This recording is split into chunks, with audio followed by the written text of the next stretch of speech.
திமுகவுக்கும் மதுவிலக்கு கொள்கையிலே உடன்பாடு உண்டு. அதிமுகவுக்கும் உடன்பாடு உண்டு.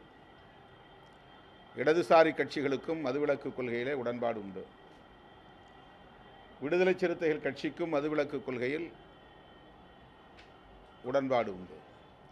ஆகவே தமிழ்நாட்டில் உள்ள எல்லா கட்சிகளுமே மதுவிலக்கை வலியுறுத்துகிற போது மதுக்கடைகளை மூடுவதில் என்ன தயக்கம் என்பதுதான் நாம் எழுப்ப விரும்புகிற கேள்வி.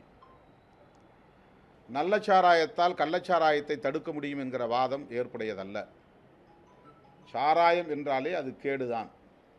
நல்ல சாராயம் என்று எதுவும் இல்லை. சாராயம் என்பதே உள்ளத்துக்கும் உடலுக்கும் தீங்கானது, சமூகத்திற்கும் தேசத்திற்கும் கேடானது. ஆகவே முழுமையான மதுவிலக்கு என்பதுதான் தீர்வாக இருக்க முடியும்.